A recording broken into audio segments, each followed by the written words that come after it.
Welcome to the Walking Dread podcast. You know we love to delve into the creepy and unsettling. Yeah, the things that make you think twice before you turn off the lights. Exactly.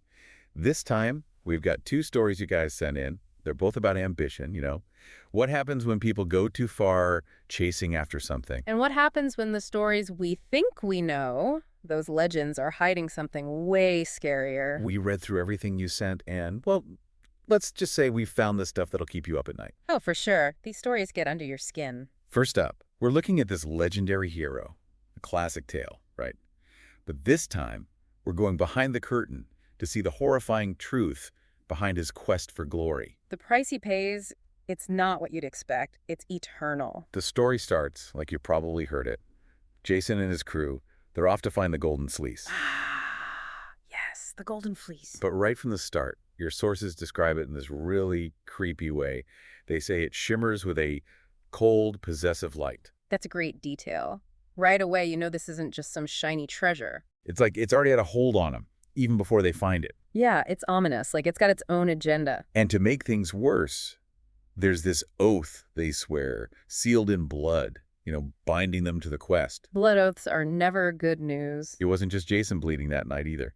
Every single one of them. So they're all in this together, for better or for worse. Which, spoiler alert, it's gonna be way worse. Yeah, the shared blood, it's like a foreshadowing of their shared doom. They go through all these legendary trials, right? Yeah. The harpies, the sirens, those crazy clashing rocks. Stuff of legends. But the thing is, even when they win, it feels hollow. The fleece itself, it feels like a burden, not a prize. Like they've already been tricked somehow. Exactly. Your sources say it felt like a shackle. That's such a powerful image. They're chained to this thing, even though they think they're chasing it. And that's when the price starts to show itself. The crew, they start getting sick. Not a normal sickness. No, this is something deeper. A wasting away of the spirit. That's how it's described. Healers, oracles, nobody knows what to do. It's like whatever this fleece is, it's draining their very souls. And the truth comes out in the underworld. The fleece, it draws shades, the spirits of the dead. That's messed up. Jason's men, they're already half claimed.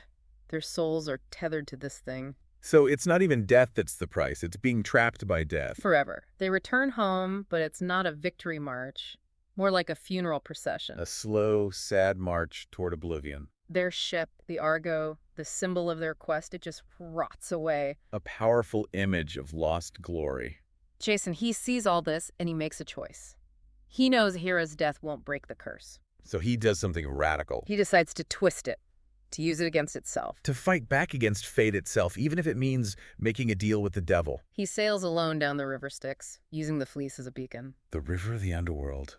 Talk about a one-way trip. He faces Hades, the god of the dead, and offers the fleece in exchange for becoming the ferryman. The ferryman. Like Charon.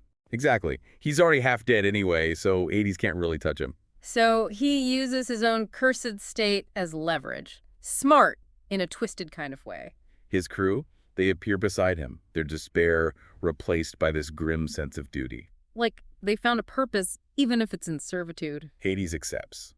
He sees the use in a soul-drawing fleece. A tool to strengthen his grip on the underworld.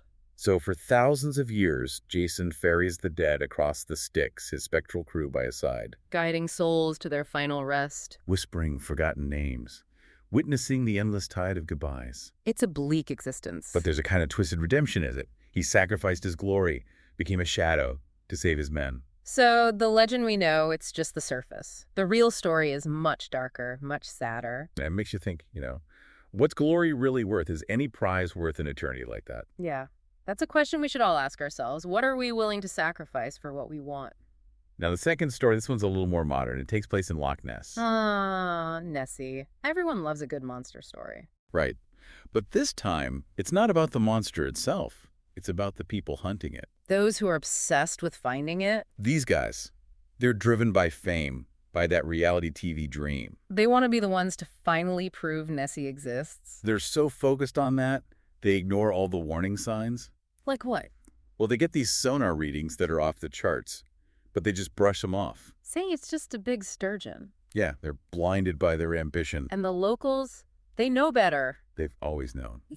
But nobody listens to the locals, right? It's a classic horror trope, dismissing the wisdom of those who actually know the place. The loch itself, it's described as super creepy. Mist everywhere, The water's still and silent. Like it's holding its breath. But the monster hunters, they just laugh it off, all bravado. Too caught up in their own hype to see the danger. And then they find it, this huge serpentine creature. So they did find Nessie. Well, sort of, but it's not what they expected. What do you mean? There's this one detail that's really chilling. Your sources say its eye had this ancient, mournful intelligence. So not just some mindless beast. No, it's like it understood something they didn't. Like it was sad about what was happening. That's creepy and foreboding. They hit it with a harpoon, and the whole lock shudders. But the creature, it doesn't fight back. What does it do? It starts pulling them towards the shore. Like it's trying to escape. Or maybe trying to warn them. A warning they don't heed, I bet. Nope.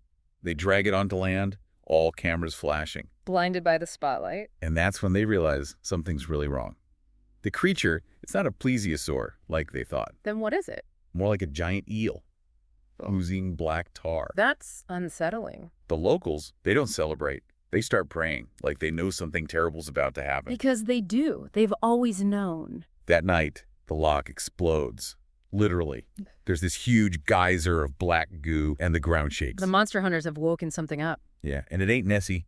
Oh no! This is something else entirely. The crew, they start disappearing.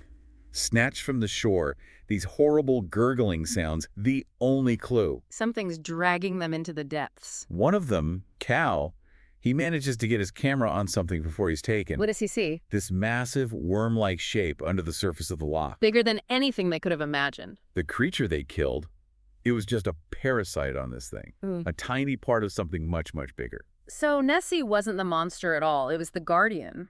A monstrous guardian, but a guardian nonetheless, keeping this ancient thing in check. And they killed it.